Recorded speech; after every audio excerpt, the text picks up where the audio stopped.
Hello, welcome to my channel, and thank you for being here. Today I'll be talking about three images that continue this 1820 settler phenomena and theme of the arrival of 1820 settlers. A huge phenomenon in this country. There are now, I'm, I would imagine, hundreds of thousands of 1820 settler um, people who reside in South Africa and around the world now. And the curious thing is that I'm one of them. So, and so are most done people that live in this vicinity that I'm residing in. And the first image, the caption reads simply, "Monument to the 1820 settlers, Grahamstown." Um, this at the making of the monograph that I'm removing taking these images and captions off is, of course, my Unsettled series. Um, and as you see, the images, I'll be talking about these two and another one today. Um, of course, Grahamstown is now Makana, who I've spoken a bit about in the past, and without doubt I will talk a bit more about Makana or Makanda, um, for whom, very aptly, in my opinion, Grahamstown is now named after.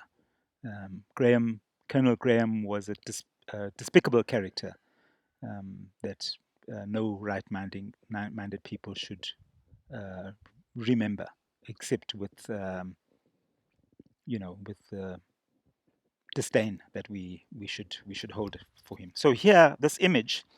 To come back to the image, we're talking about photographs of this monument, which is right next to the settler, the great settler monument, that building. Uh,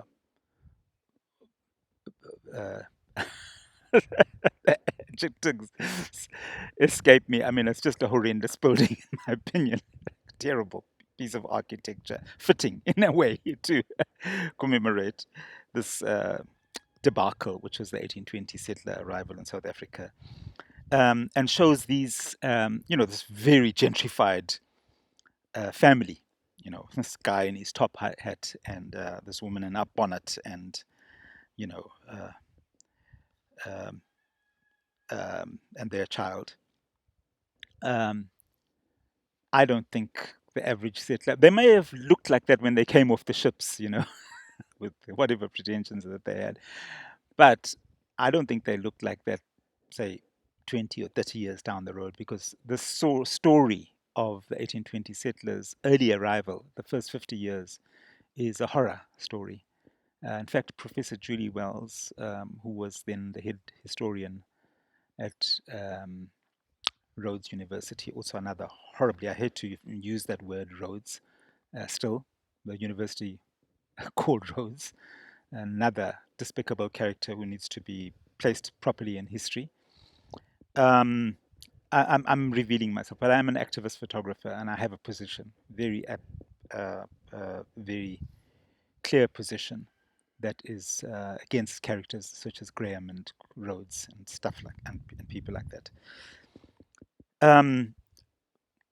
Professor Julie Wells said that in her understanding, the settlers were deceived largely, and in the way that they came out fleeing a Victorian England there with a disastrous economy from its war economy that had created as the imperialist project was building, and this over expenditure, and at that point not yet enough income coming from the imperial project, created devastation in the British economy, and which never really had the people's interests at heart, the British people I'm talking about, but was serving special elite interests.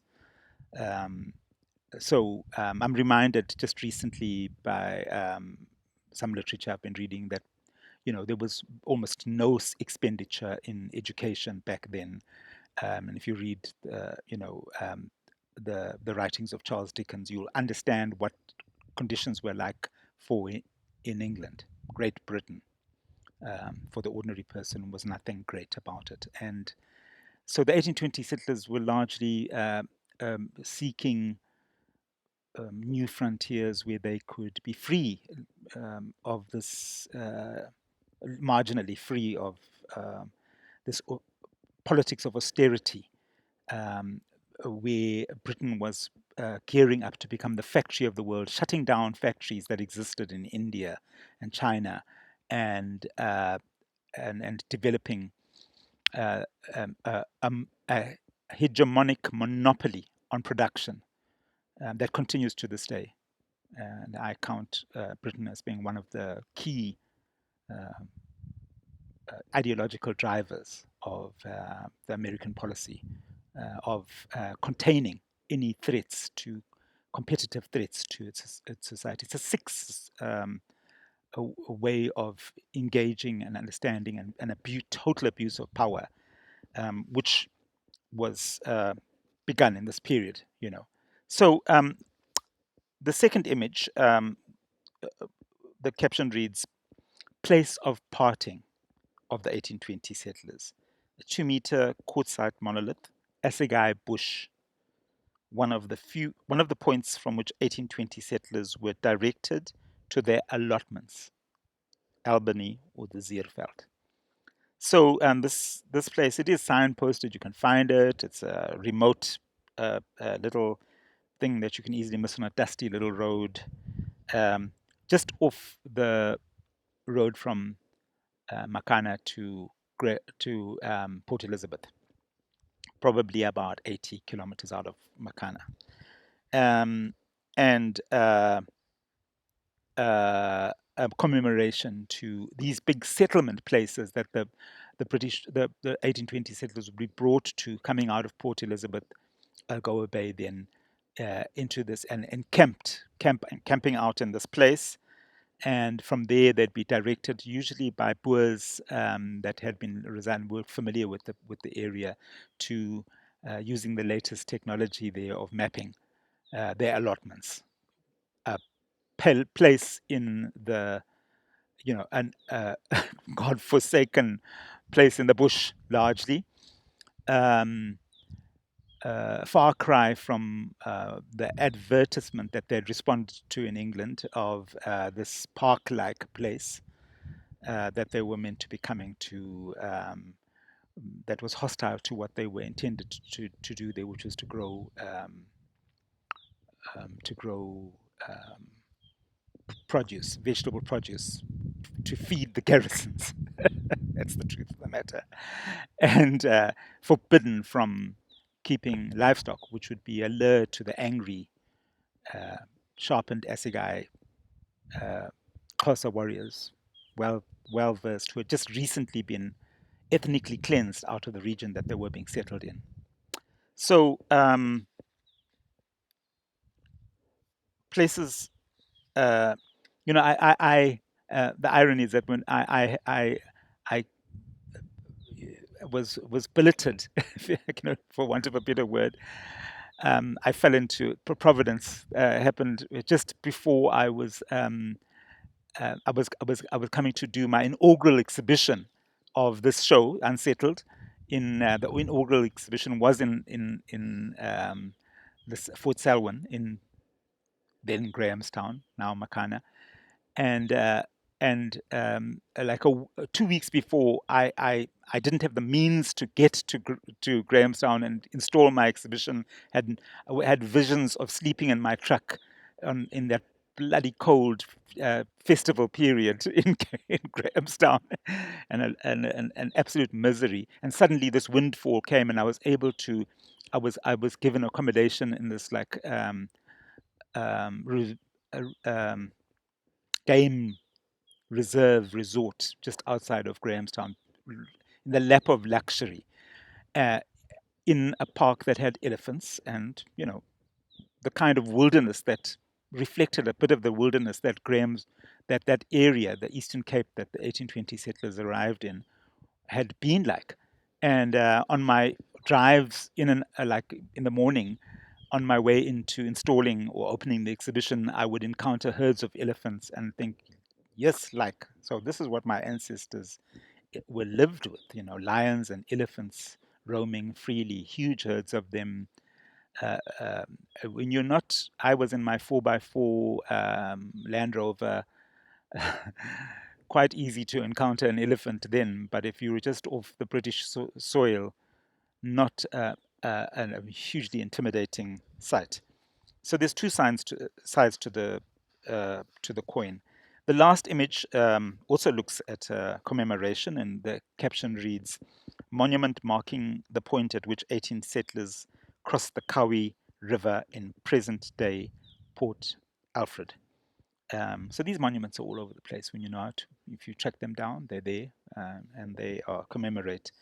So, the settlers would, it was a crossing point in their wagons. It was probably obviously a lot. Now it's been uh, sculpted into this elite residence, and with apparently an ecological disaster. I don't remember the details any longer in terms of, how man intervened there to place this marina, I suppose. Not very, again, conversant with these kind of developments, marine developments.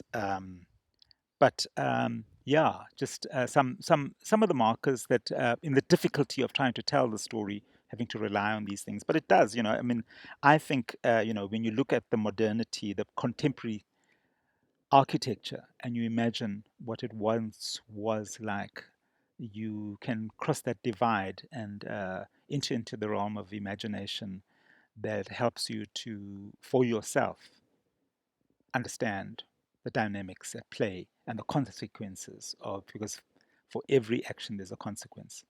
Um, we look at the contemporary consequences of ethnic land grabs and ethnic cleansing that took place, and that was the 1820 settler story was a part of. So I will end this talk now and say thank you for watching. More information on myself and my work can be found on my website, a link to which, including my blog and email address, can be found in the video description below. If you like this talk, remember to click the like button and press subscribe. It helps the channel grow.